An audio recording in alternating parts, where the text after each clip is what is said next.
Bismillahirrahmanirrahim. Assalamualaikum warahmatullahi wabarakatuh.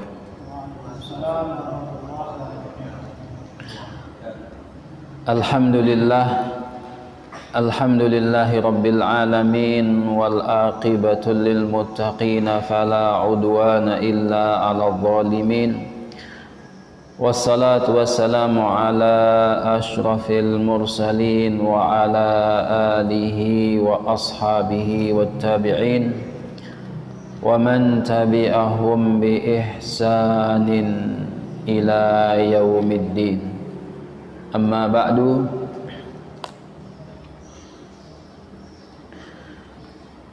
Kaum muslimin, para ikhwah sekalian yang saya hormati, alhamdulillah pada kesempatan sore menjelang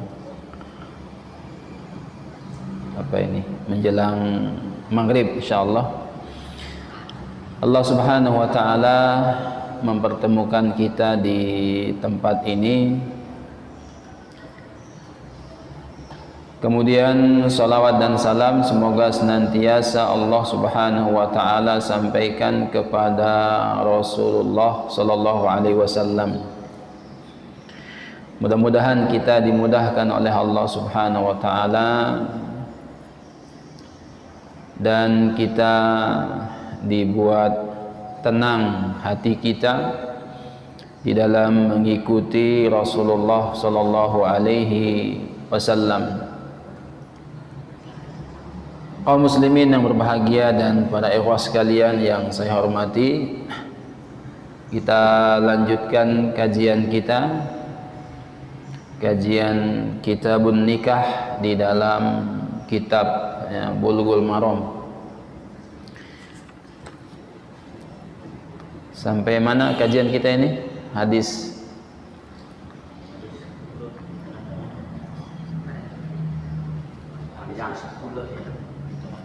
Hadis yang panjang itu udah kita mulai apa belum ya? Kan pertengahan ya.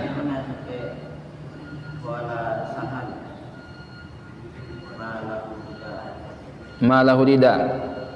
Baik.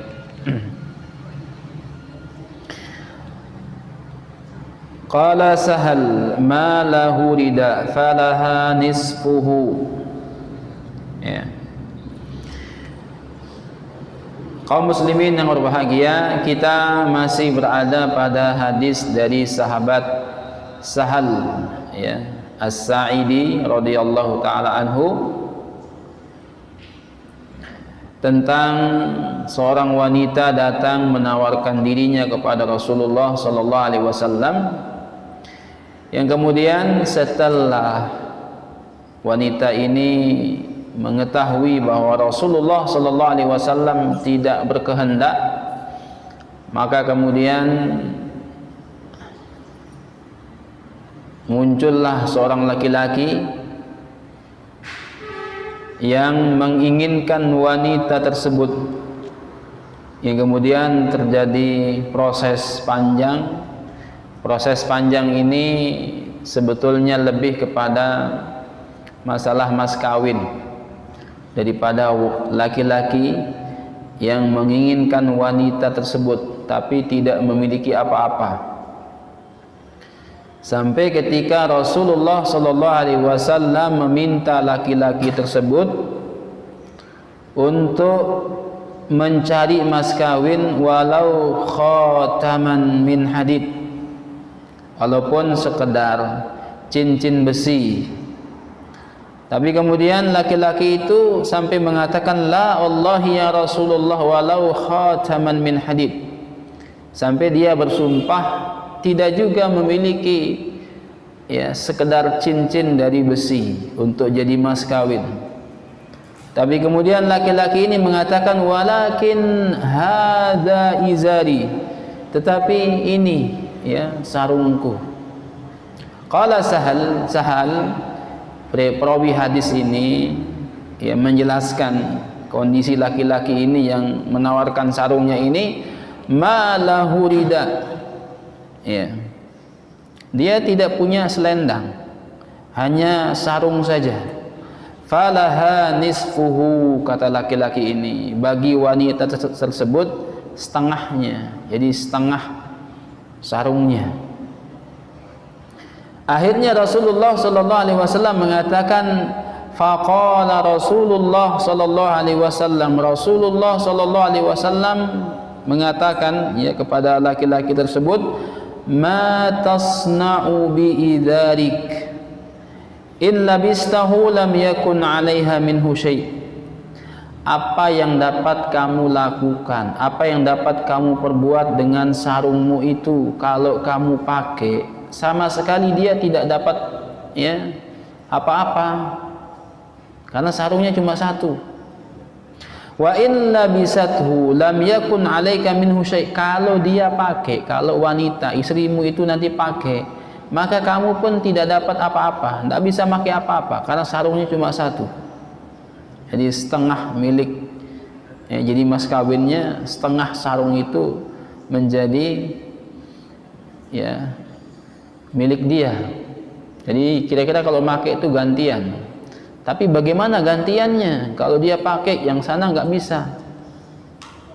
Ya. Pada wahai sekalian yang berbahagia, fajalasa ar-rajul, kemudian laki-laki tersebut duduk.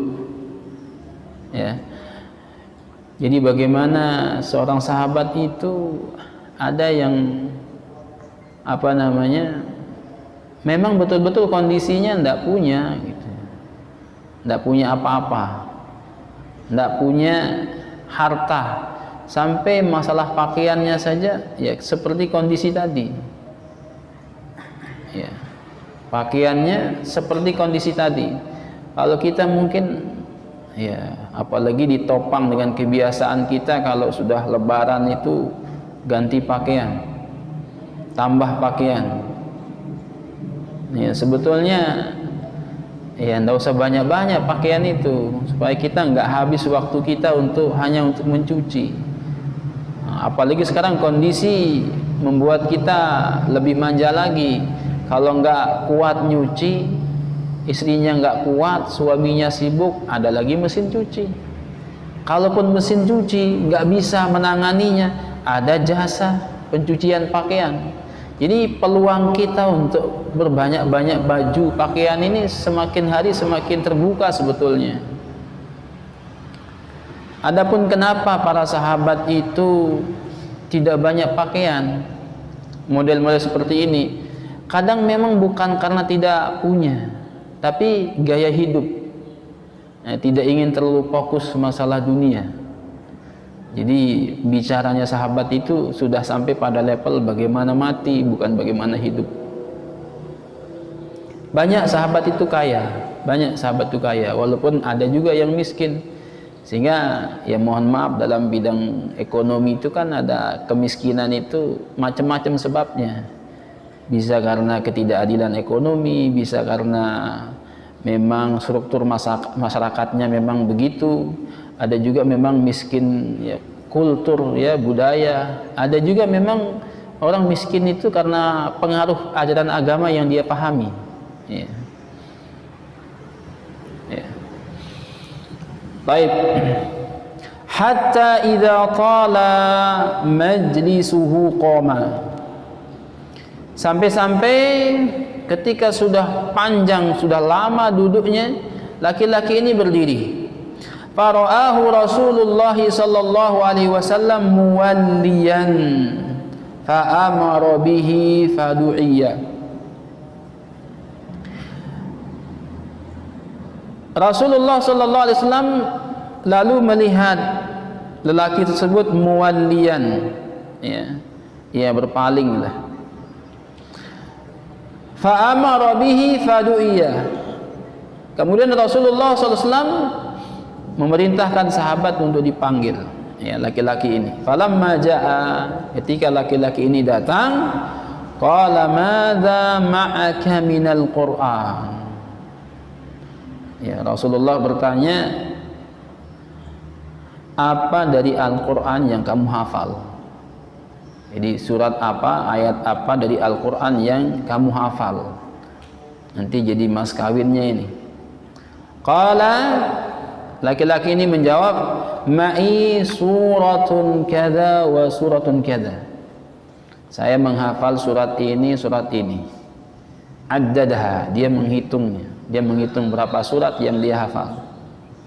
Faqala, kemudian Rasulullah bertanya, taqra'uhunna an dhahri qalbik? Kamu bisa baca enggak ini? Ya.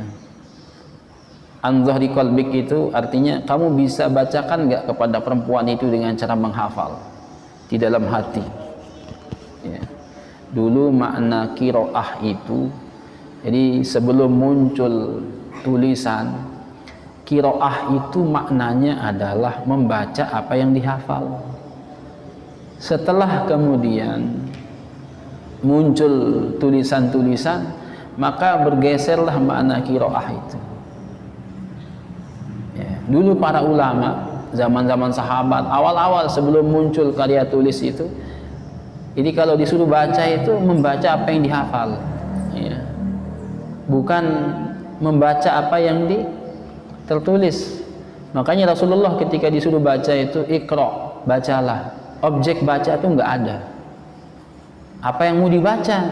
Karena memang awal-awal enggak ada objek baca yang bisa dilihat. Belum terbukukan Al-Qur'an. Maka makna baca adalah menghafal. Nah, setelah kemudian muncul Al-Qur'an yang tertulis, maka diperluas lagi makna iqra itu. Ya, jadi membaca apa yang dibaca dan membaca apa yang dalam hati, masuk dalam kategori membaca. Qala na'am. Laki-laki ini menjawab iya, artinya dia menghafal beberapa surat dari Al-Qur'an. Qala idhhab faqad mallaktukaha bima ma'aka minal Qur'an. Idhhab, kata Allah, pergi, kata Rasulullah. Faqad mallaktukaha, sungguh saya telah menikahkan kamu dengan dia.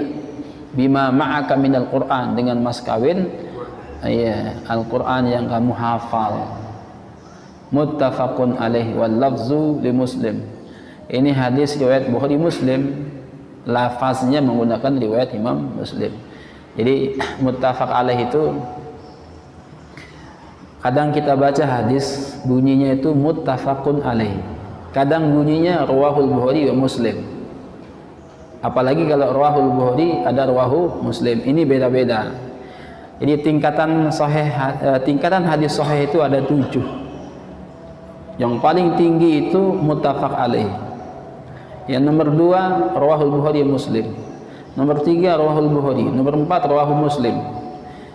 Nomor 5 itu ma ittafaqa alaihi al-Bukhari wa Muslim. Ya. Jadi yang kelima adalah hadis yang sahih ala syartil Bukhari wa Muslim. Yang keenam itu ala syarti al-Bukhari. Yang ketujuh ala syartil Muslim. Baru yang lain. Nah, apa bedanya misalnya di sini muttafaq alaih dengan rawahul Bukhari wa Muslim? Bedanya adalah kalau muttafaq alaih sama-sama diriwayatkan oleh Imam Bukhari Muslim, tetapi sahabatnya sama. Artinya sumber sahabat yang tempat pengambilan hadis itu sama, sehingga muttafaq alaih. Tapi kalau rawahul Bukhari Muslim sama-sama diriwayatkan oleh Imam Bukhari Muslim, tapi sahabatnya beda, sehingga ada kalimat rawahul Bukhari Muslim, ada muttafaq alaih. Nah, itu bedanya. Nah, kemudian wal lafzu li Muslim, redaksi hadis ini diambil dari redaksi periwayatan Imam Muslim. Nah, beda-beda redaksi itu. Redaksi itu beda-beda. Kadang ulama ini walaupun meriwayatkan hadis itu, tapi redaksi yang dipakai beda dengan redaksi yang lain. Kenapa bisa begitu? Karena hadis itu secara umum diriwayatkan dengan 2 cara. Yang pertama ada namanya riwayah bil makna, ada kemudian hadis itu namanya riwayah itu dengan persis seperti yang diucapkan. Tapi kebanyakan hadis itu riwayah bil makna. Periwayatan hadis itu hanya dengan makna saja. Adapun redaksinya itu disampaikan oleh ulama apa yang difahami dari apa yang diriwayatkan. Kebanyakan hadis itu periwayatan dengan makna, sehingga redaksinya antara ulama yang satu dengan yang lain itu beda-beda. Ini pula yang membuat kemudian kesimpulan fikih itu bisa beda-beda karena redaksi yang dipakai oleh ulama beda-beda.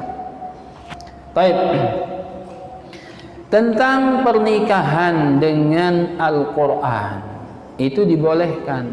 Rasulullah dan sahabat mencontohkan, dibolehkan. Sekarang gerakan itu sudah mulai, bahkan semacam tren baru di Indonesia.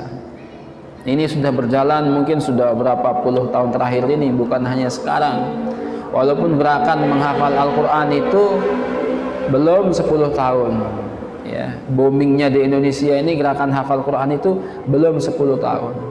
Tapi kalau orang menikah dengan mas kawin membaca Al-Quran sudah menjadi gaya hidup anak-anak muda sekarang ya.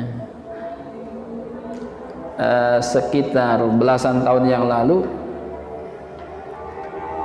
dari Jakarta ke Bogor di rel kereta api ketemu dengan mahasiswa IPB, Institut Pertanian Bogor. Saya sering ke sana. Saking islaminya kampus ini kadang disebut dengan Institut Pesantren Bogor. Salah satu mahasiswanya laki-laki dari Jakarta menuju Bogor, jadi baca Quran terus anak-anak. Ketika ditanya ngambil apa, ternyata dia ngambil apa namanya itu, jurusan umum. Jurusannya itu tentang ya dokter hewan. Ditanya berapa hafalnya, sedikit, malu dia sebut berapa. Nah, setelah dia perkenalan, dia baru semester 3 di IPB. Berapa hafalnya? Baru 13 juz katanya. Nah, jadi mahasiswa 13 juz. UNS sekitar 3 tahun yang lalu saya sempat ikut wisuda tahfiz di Solo. Rektor UNS Pak Rafiq Karsidi itu biasa diundang oleh kampus-kampus selevel S1, Mahat Ali, SMP, SMA. Biasa diundang di Solo. Beliau rektor UNS. Kalau wisuda sering diundang, entah sebagai pembicara, sebagai tamu. Satu ketika beliau mengatakan begini, ada pondok pesantren terkenal, pondok tahfiz di Jawa Tengah itu. Beliau tantang ketika datang, ayo banyak-banyakan pondok pesantren ini, banyak-banyakan penghafal Quran. UNS sekarang punya penghafal 140, hafal 30 juz. Mana ada pondok pesantren di Jawa Tengah ini yang punya penghafal segitu jumlahnya. Kalau yang sudah lulus mungkin ada, tapi yang masih ada dalam pondok nggak punya. Jadi mana yang menang UNS katanya. Itu anak-anak muda, mereka jurusannya umum, tapi hafal Qurannya bahkan mengalahkan anak-anak pondok itu.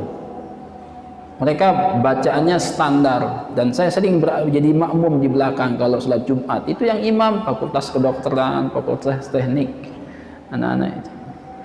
Nah, jadi sekarang sudah mulai gayanya seperti itu.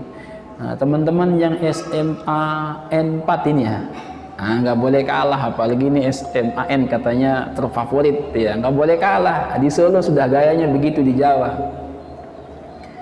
Ya. Anak-anak itu masuk pondok pesantren, hafal Quran. Karena sekarang ini kan gerakannya adalah gerakan kalau orang menghafal Quran di berbagai kampus swasta negeri itu sudah membuka dirinya. Apalagi yang memang kampus-kampus Islam, pokoknya swastakah dia, kampus negerikah dia membuka diri bagi calon mahasiswa yang menghafal 30 juz itu tinggal pilih fakultas mana yang mau dia mau. Hatta fakultas kedokteran. Nggak bayar, tinggal dia pilih fakultas apa yang dia mau. Kalau masuk itu 150 juta fakultas kedokteran itu, baru megang pintunya aja itu ya. Itu kalau pakai hafal Quran gratis. Banyak yang kejadian begitu. Dan saya pun punya beberapa siswa yang masuk fakultas kedokteran yang hafalannya luar biasa. Mudah-mudahan dari sini ada orang-orang itu. Nah, sehingga tidak usah rebut kampus, dirinya yang direbut oleh kampus.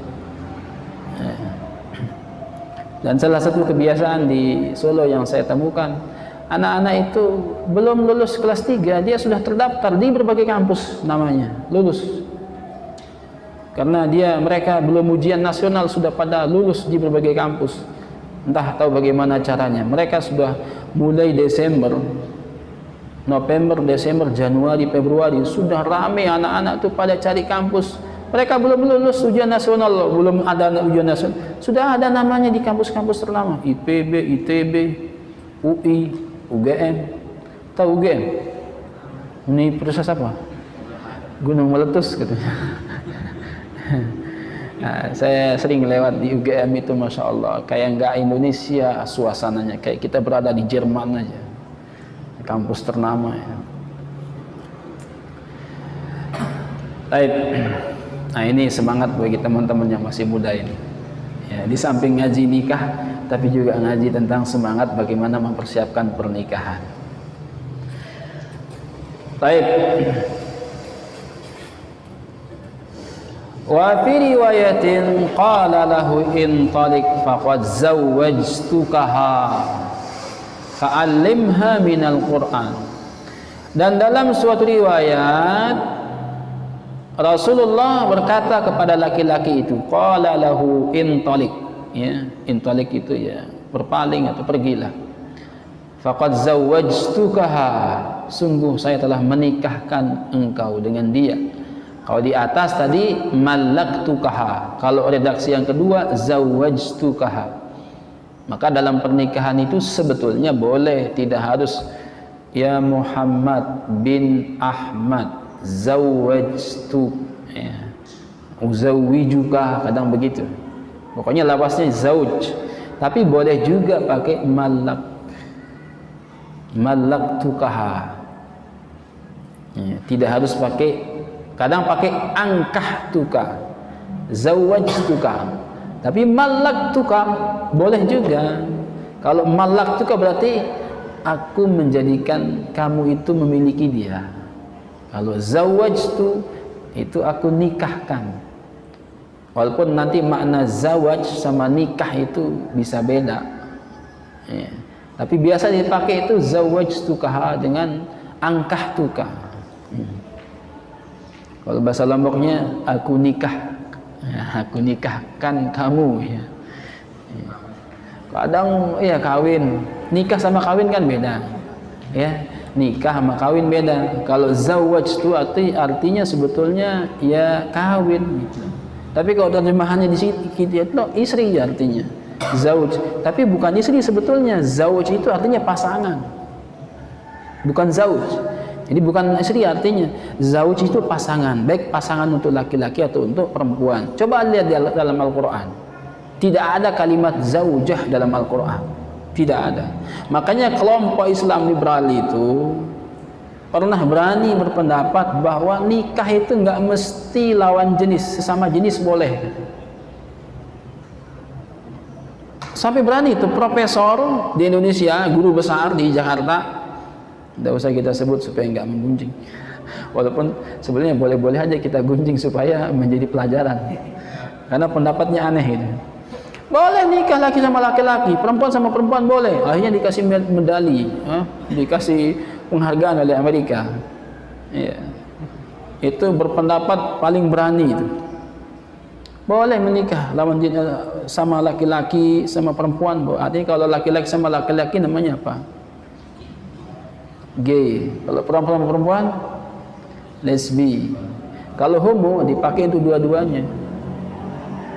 Homo perempuan, homo laki, homo boleh. Itu istilah. Sama dengan poligami. Kalau poligami itu untuk dua-duanya. Laki yang punya istri lebih dari satu namanya poligami.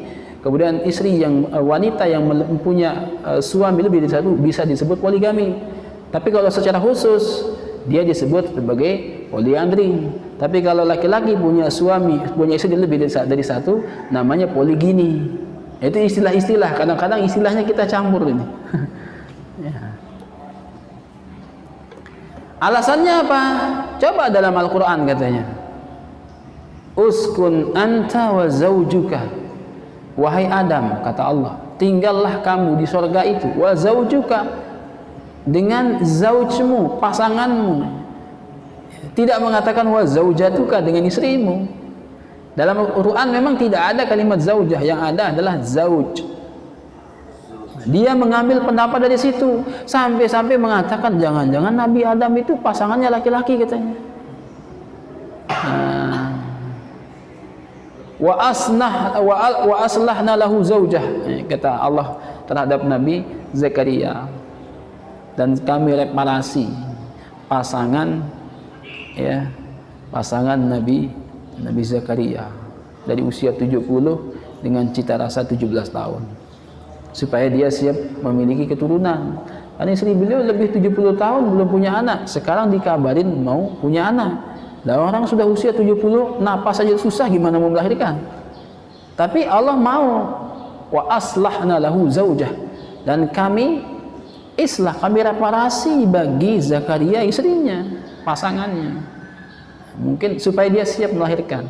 Maka sebetulnya memang dalam bahasa Arab itu kalimat suamikah itu ditujukan untuk istrikah itu sama bahasa Arabnya, yaitu zauj, pasangan.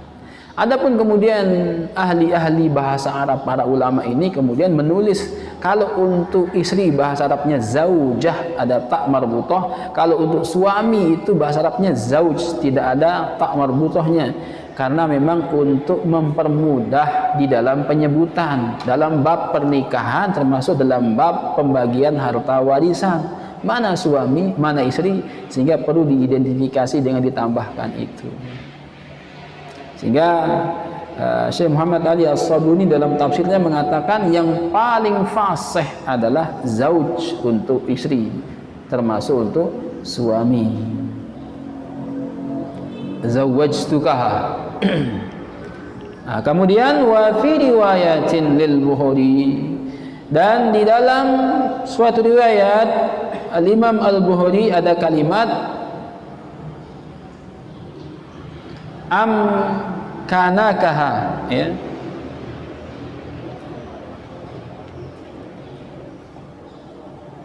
Bima ma'aka minal Qur'an.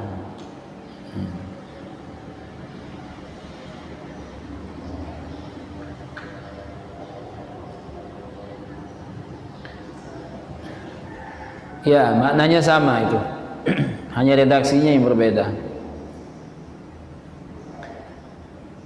Makanya sebetulnya saya kalau beberapa kali melihat orang pernikahan, salah dikit suruh ulang, salah dikit ulang.